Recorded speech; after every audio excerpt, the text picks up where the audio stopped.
नमस्कार।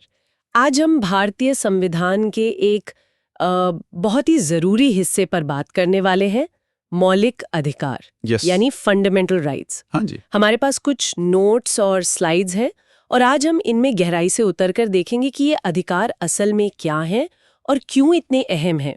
तो चलिए शुरू करते हैं। बिल्कुल। और सबसे पहले शायद ये समझना चाहिए कि इन्हें मौलिक क्यों कहते हैं, है ना? हाँ, ये अच्छा सवाल है। ये इतने बुनियादी या फाउंडेशनल माने गए कि संविधान बनाने वालों ने इन्हें अलग से लिस्ट किया और कहा कि इनकी हिफाजत की गारंटी है। ये नॉर्मल कानूनी अधिकारों जैसे नहीं है। अच्छा, तो ये फर्क क्या है, मतलब आम कानून और मौलिक अधिकार में? देखिए, जो आम कानूनी अधिकार होते हैं वो साधारण कानून से मिलते हैं। पार्लियामेंट या विधानसभा उन्हें सिंपल मेजॉरिटी से बदल सकती है। लेकिन मौलिक अधिकार वो सीधे संविधान से मिलते हैं और उन्हें बदलने के लिए संविधान में ही बदलाव करना पड़ता है, आर्टिकल 368 के तहत, जो कि आप जानते हैं मुश्किल प्रक्रिया है। ओके। और सबसे बड़ी बात, सरकार का कोई भी हिस्सा, पार्लियामेंट हो, एग्जीक्यूटिव हो, कोई भी इनका उल्लंघन नहीं कर सकता। ये एक तरह की सीमा है सरकार की शक्ति पर। यानी ये वो लक्ष्मण रेखा है जिसे सरकार पार नहीं कर सकती। पर आपने कहा लगभग, क्या ये बिल्कुल एब्सोल्यूट है या इन पर भी कुछ लिमिट्स हैं? स्रोत तो यही कहते हैं कि ये असीमित नहीं है।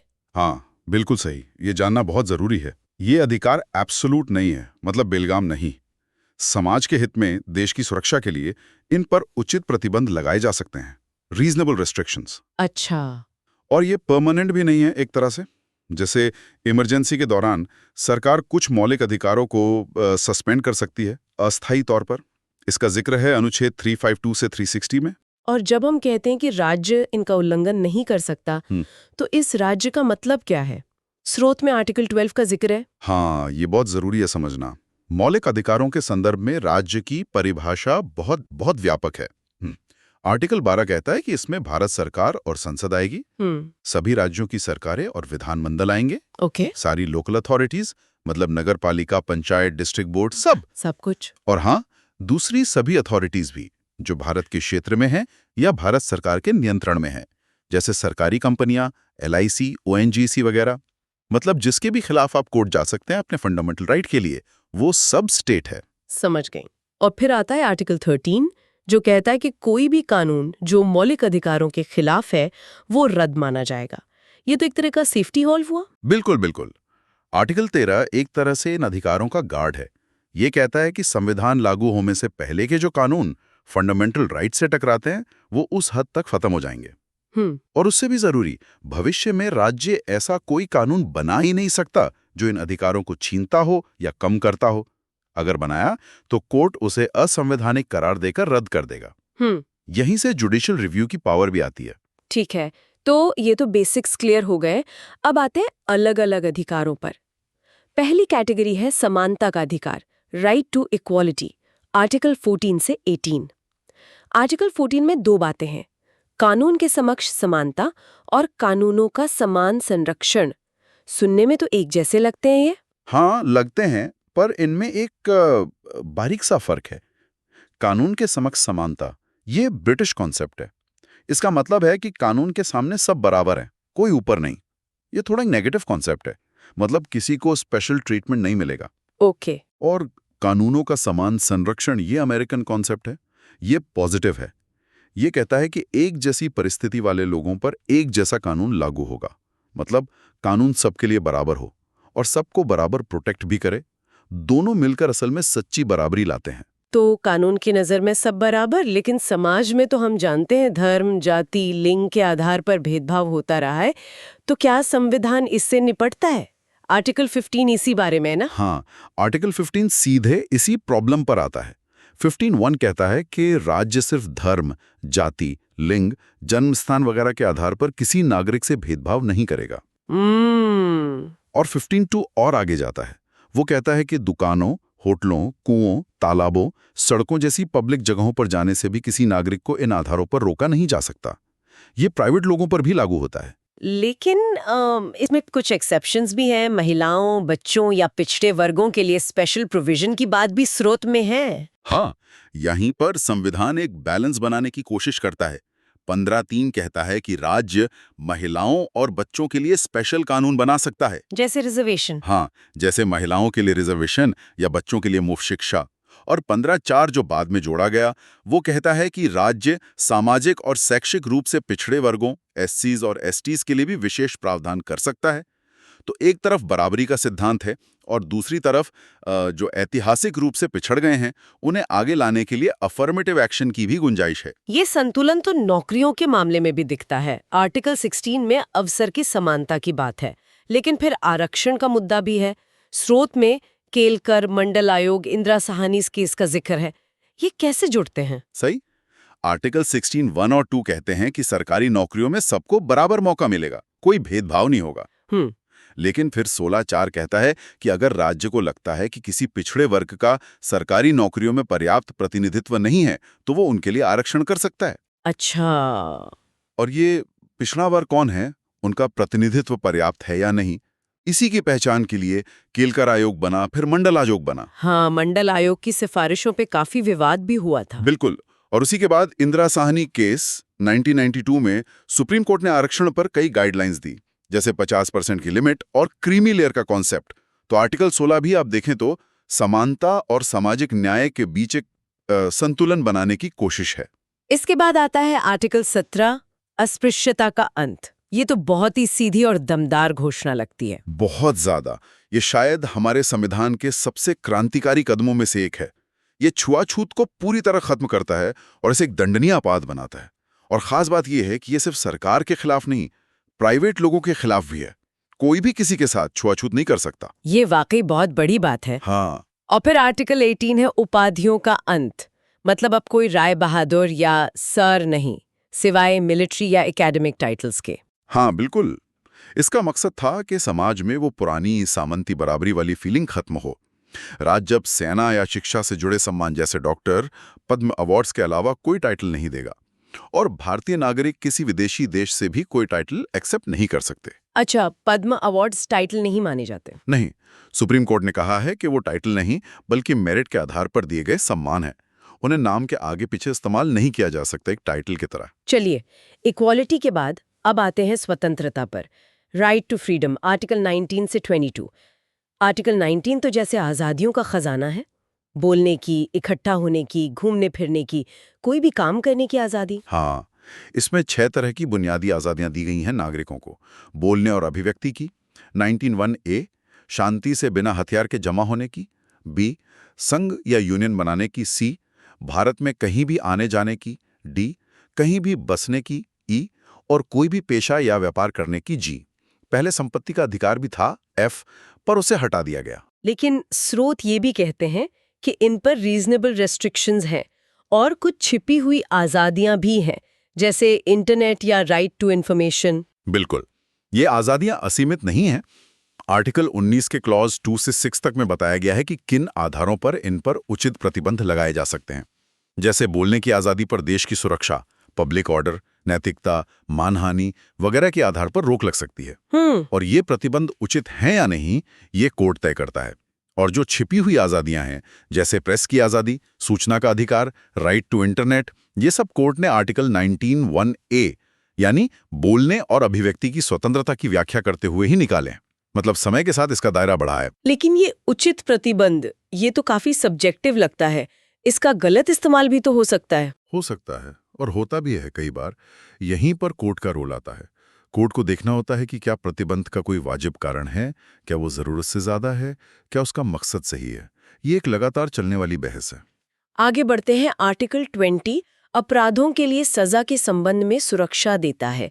इसका क्या मतलब है आम भाषा में? इसके 3 हिस्से हैं मोटे तौर पर। पहला, आपको उसी कानून के तहत सजा मिल सकती है जो अपराध करते समय लागू था, बाद में बने कानून के तहत नहीं। और सजा भी उतनी ही मिलेगी जितनी तब तय थी। ठीक है। दूसरा, एक ही जुर्म के लिए आपको 2 बार सजा नहीं मिल सकती, डबल जेपर्डी जिसे कहते हैं। और तीसरा, आपको अपने ही खिलाफ गवाही देने के लिए मजबूर नहीं किया जा सकता। मतलब पुलिस ये नहीं कह सकती कि कबूल करो। ये तीनों बहुत जरूरी सेफगार्ड्स हैं। और फिर आता है आर्टिकल 21, जीवन और व्यक्तिगत स्वतंत्रता का संरक्षण। ये तो मतलब सबसे अहम लगता है। स्रोत में गोपालन और मेनका गांधी केस का जिक्र है, क्या हुआ था इनमें? हाँ, आर्टिकल 21 कहता है कि किसी को भी उसके जीवन या व्यक्तिगत स्वतंत्रता से कानून द्वारा स्थापित प्रक्रिया के बिना वंचित नहीं किया जाएगा। शुरू में गोपालन केस 1950 में कोर्ट ने कहा कि बस प्रक्रिया कानून के हिसाब से होनी चाहिए, कानून चाहे जैसा हो। मतलब बस फॉर्मेलिटी पूरी हो। हाँ, एक तरह से। लेकिन मेनका गांधी केस 1978 में कोर्ट ने कहा नहीं, प्रक्रिया सिर्फ स्थापित ही नहीं बल्कि उचित, न्यायसंगत और तर्कसंगत भी होनी चाहिए। Just, fair and reasonable. अच्छा। और इसी फैसले के बाद जीवन के अधिकार का मतलब बहुत बढ़ गया। अब इसमें सिर्फ जीना ही नहीं बल्कि गरिमा के साथ जीना शामिल है। Right to privacy, right to clean environment, right to health, right to education, ये सब इसी के तहत आते हैं। ये एक मील का पत्थर था। और इसी में फिर आर्टिकल 21A जोड़ा गया, शिक्षा का अधिकार। ये तो बाद में आया था ना? है ना? जी हाँ, ये 86वें अमेंडमेंट 2002 से जोड़ा गया। ये कहता है कि 6 से 14 साल के बच्चों को मुफ्त और अनिवार्य शिक्षा देना राज्य की जिम्मेदारी है। यह असल में आर्टिकल 21 के गरिमापूर्ण जीवन का ही एक हिस्सा माना गया। और फिर है आर्टिकल 22 जो गिरफ्तारी और नजरबंदी से सुरक्षा देता है। क्या सेफगार्ड्स हैं इसमें? इसमें गिरफ्तार व्यक्ति को कुछ राइट्स मिलते हैं, जैसे गिरफ्तारी का कारण जानने का हक, अपने वकील से मिलने और सलाह लेने का हक, और 24 घंटे के अंदर मजिस्ट्रेट के सामने पेश होने का हक। लेकिन ये प्रोटेक्शन एलियन एनिमी यानी दुश्मन देश के नागरिक और प्रिवेंटिव डिटेंशन कानून के तहत गिरफ्तार लोगों को नहीं मिलती। अच्छा, ये प्रिवेंटिव डिटेंशन क्या है? यह है कि किसी व्यक्ति को अपराध करने से रोकने के लिए शक के आधार पर पहले ही हिरासत में ले लेना। इसके भी अपने नियम कायदे हैं, पर यह हमेशा से थोड़ा विवादास्पद रहा है। स्वतंत्रता के बाद अब बात करते हैं शोषण के विरुद्ध अधिकार की, आर्टिकल 23 और 24। 23 बात करता है मानव तस्करी और जबरन मजदूरी की। हाँ, ये ट्रैफिकिंग इन ह्यूमन बीइंग्स यानी इंसानों की खरीद फरोख्त और बेगार यानी बिना पैसे के जबरदस्ती काम कराने और इसी तरह के दूसरे फोर्स्ड लेबर पे पूरी तरह रोक लगाता है। ये बहुत जरूरी है, खासकर महिलाओं और बच्चों के लिए। और आर्टिकल 24 बच्चों से जुड़ा है। सही, ये 14 साल से कम उम्र के बच्चों को फैक्ट्री, खदान या किसी भी खतरनाक काम में लगाने से मना करता है, बच्चों के बचपन और उनकी सेहत की रक्षा के लिए। चलिए अब एक और अहम एरिया, धार्मिक स्वतंत्रता का अधिकार, आर्टिकल 25 से 28। भारत जैसे देश के लिए ये बहुत नाजुक मामला है। आर्टिकल 25 क्या कहता है? आर्टिकल 25 हर व्यक्ति को, चाहे वो नागरिक हो या ना हो, 4 तरह की आज़ादी देता है। अंतःकरण की, धर्म को मानने की, प्रोफेस, आचरण करने की, प्रैक्टिस, और प्रचार करने की, प्रोपेगेट। प्रचार करने की भी? हाँ, प्रचार करने की भी, लेकिन जबरदस्ती धर्म बदलवाने की नहीं। और ये सारी आज़ादियां पब्लिक ऑर्डर, नैतिकता, स्वास्थ्य और दूसरे फंडामेंटल राइट्स के अधीन है, मतलब अनलिमिटेड नहीं है। आर्टिकल 26 क्या धार्मिक ग्रुप्स के लिए है? हाँ, ये धार्मिक संप्रदायों, रिलीजियस डिनोमिनेशंस को अधिकार देता है कि वो अपने धार्मिक संस्थान बना सकते हैं, मैनेज कर सकते हैं, प्रॉपर्टी रख सकते हैं और अपने धार्मिक मामलों को खुद देख सकते हैं। ये ग्रुप राइट है, जबकि 25 इंडिविजुअल राइट था। आर्टिकल 27 कहता है कि किसी खास धर्म को बढ़ाने के लिए टैक्स देने को मजबूर नहीं किया जा सकता। बिल्कुल, सरकार टैक्स का पैसा किसी एक धर्म के प्रमोशन पर खर्च नहीं कर सकती। ये सेक्युलरिज्म का एक अहम पहलू है। हालांकि किसी धार्मिक सेवा के लिए फीस ली जा सकती है, वो टैक्स नहीं माना जाता। और आर्टिकल 28 स्कूलों में धार्मिक शिक्षा के बारे में है। हाँ, जो स्कूल पूरी तरह सरकारी पैसे से चलते हैं, उनमें कोई धार्मिक शिक्षा नहीं दी जाएगी। ओके। जो सरकारी मदद लेते हैं या मान्यता प्राप्त हैं, उनमें किसी को भी बिना उसकी सहमति के, या बच्चे के मामले में पेरेंट्स की सहमति के, किसी धार्मिक प्रार्थना या शिक्षा में शामिल होने के लिए मजबूर नहीं किया जा सकता। अगली कैटेगरी है सांस्कृतिक और शैक्षिक अधिकार, आर्टिकल 29 और 30। ये खासकर माइनॉरिटीज के लिए। हाँ, ये मुख्य रूप से अल्पसंख्यकों के हितों की रक्षा करते हैं। आर्टिकल 29(1) कहता है कि भारत के नागरिकों के किसी भी वर्ग को, जिनकी अपनी अलग भाषा, लिपि या संस्कृति है, उसे बनाए रखने का अधिकार होगा। किसी भी वर्ग मतलब सिर्फ माइनॉरिटी नहीं? सही कहा, ये मेजॉरिटी पर भी लागू हो सकता है सैद्धांतिक रूप से। और 29(2) कहता है कि सरकारी या सरकारी मदद वाले शिक्षण संस्थान में धर्म, जाति, भाषा आदि के आधार पर किसी को एडमिशन देने से मना नहीं किया जाएगा। और आर्टिकल 30 सीधे माइनॉरिटीज को अपना एजुकेशनल इंस्टीट्यूट खोलने का अधिकार देता है। स्रोत में सरदार हुकुम सिंह की बात भी है। हाँ, आर्टिकल 30 भाषाई और धार्मिक दोनों तरह के अल्पसंख्यकों को अपनी पसंद के शिक्षण संस्थान स्थापित करने और उन्हें चलाने का अधिकार देता है। राज्य मदद देने में भेदभाव नहीं करेगा। सरदार हुकुम सिंह ने यही कहा था कि अल्पसंख्यकों की सुरक्षा एक सेक्युलर देश में ही हो सकती है और ये बहुमत की जिम्मेदारी है कि वो सुरक्षित महसूस करें। तो इतने सारे अधिकार मिल गए, लेकिन अगर इनका हनन हो तो क्या करें? यहीं पे आर्टिकल 32 आता है, जिससे अंबेडकर जी ने संविधान की आत्मा और हृदय कहा था। बिल्कुल सही। अंबेडकर जी ने कहा था कि इसके बिना ये सारे अधिकार बेकार हैं। आर्टिकल 32 खुद एक मौलिक अधिकार है, संवैधानिक उपचारों का अधिकार। ये हर नागरिक को हक देता है कि अगर उसके फंडामेंटल राइट का वायलेशन होता है तो वो सीधे सुप्रीम कोर्ट जा सकता है। सीधे सुप्रीम कोर्ट, हाई कोर्ट नहीं? हाई कोर्ट भी जा सकते हैं आर्टिकल 226 के तहत, लेकिन आर्टिकल 32 के तहत सुप्रीम कोर्ट जाना भी एक फंडामेंटल राइट है और सुप्रीम कोर्ट की ये ड्यूटी है कि वो इन अधिकारों को लागू करवाए। ये बहुत बड़ी बात है। तो सुप्रीम कोर्ट ये कैसे करता है? वो स्रोत में रिट्स का जिक्र है, वो क्या है? हाँ, आर्टिकल 32 सुप्रीम कोर्ट को और 226 हाई कोर्ट को 5 तरह की रिट जारी करने के पावर देता है। ये बहुत पावरफुल कानूनी आदेश होते हैं। नाम है बंदी प्रत्यक्षीकरण हैबियस कॉर्पस, परमादेश मैंडेमिस, प्रतिषेध प्रोहिबिशन, उत्प्रेषण सर्श्योरारी और अधिकार प्रच्छा। को वारंटो। अच्छा, एक एक करके जल्दी से समझ लेते हैं। पहला, बंदी प्रत्यक्षीकरण हैबियस कॉर्पस। इसका मतलब है शरीर को पेश करो। अगर किसी को गैर कानूनी हिरासत में रखा है तो कोर्ट ये रिट जारी करके उसे अपने सामने पेश करने का आदेश देता है और हिरासत की वजह पूछता है। गैर कानूनी होने पर तुरंत रिहाई। परमादेश मैंडेमस। हम आदेश देते हैं जब कोई सरकारी अधिकारी या संस्था अपना कानूनी काम नहीं कर रही, जिससे किसी का राइट प्रभावित हो रहा है, तो कोर्ट उसे वो काम करने का आदेश देता है। प्रतिषेध प्रोहिबिशन। उत्प्रेषण सर्टेरियरी। और सूचित करो या सर्टिफाई करो, ये भी ऊपरी कोर्ट निचली कोर्ट को जारी करता है, लेकिन फैसला आने के बाद। ऊपरी कोर्ट रिकॉर्ड मंगाकर चेक करता है कि फैसला सही है या नहीं। गलत होने पर रद्द कर सकता है। और आखिरी, अधिकार पृच्छा क्वो वारंटो। किस अधिकार से? अगर कोई गलत तरीके से किसी सरकारी पद पर बैठ गया है तो कोर्ट उससे पूछता है कि वो किस हक से उस पद पर है। सही जवाब न मिलने पर उसे हटा दिया जाता है। समझ गई। अब क्या इन अधिकारों पर सेना या मार्शल लॉ जैसी स्थिति में कुछ और प्रतिबंध भी है? आर्टिकल 33, 34, 35? हाँ, संक्षेप में आर्टिकल 33 संसद को पावर देता है कि वो आर्म्ड फोर्सेस, पुलिस वगैरह के सदस्यों के फंडामेंटल राइट्स को थोड़ा सीमित कर सकती है ताकि अनुशासन बना रहे। के लिए कानून बनाने की पावर सिर्फ संसद के पास होगी, राज्यों के पास नहीं। और एक बात, क्या ये सारे अधिकार सबको मिलते हैं या कुछ सिर्फ भारतीय नागरिकों के लिए हैं? हाँ, ये जरूरी फर्क है। ज्यादातर अधिकार जैसे इक्वालिटी, लाइफ, रिलीजन सबको मिलते हैं, नागरिक हों या विदेशी। लेकिन कुछ अधिकार सिर्फ और सिर्फ नागरिकों के लिए हैं। स्रोत बताते हैं यह है आर्टिकल 15, 16, 19, 29 और 30। ओके। यानी भेदभाव के खिलाफ अधिकार कुछ मामलों में। सरकारी नौकरी में बराबरी, वो 6 आजादियां और अल्पसंख्यकों के सांस्कृतिक और शैक्षिक अधिकार। तो हमने काफी कुछ कवर कर लिया आज। समानता से लेकर स्वतंत्रता, शोषण के खिलाफ अधिकार, धर्म की आजादी, और फिर अगर ये अधिकार ना मिले तो कोर्ट जाने का अधिकार। ये सिर्फ किताबी बातें नहीं लगती, ये तो हमारी रोज की जिंदगी से जुड़ी हैं। बिल्कुल। इन अधिकारों को जानना, समझना हर नागरिक के लिए बहुत जरूरी है। ये हमें ताकत देते हैं और ये राज्य और नागरिक के बीच के रिश्ते को भी डिफाइन करते हैं।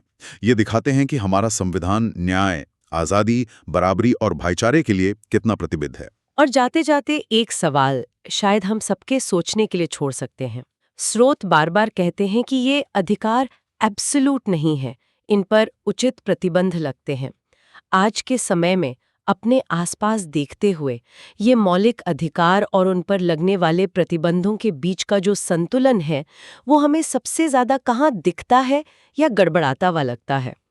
इस पर सोचना शायद इन अधिकारों को और गहराई से समझने में मदद करेगा। इस गहरी और अहम चर्चा के लिए आज बस इतना ही।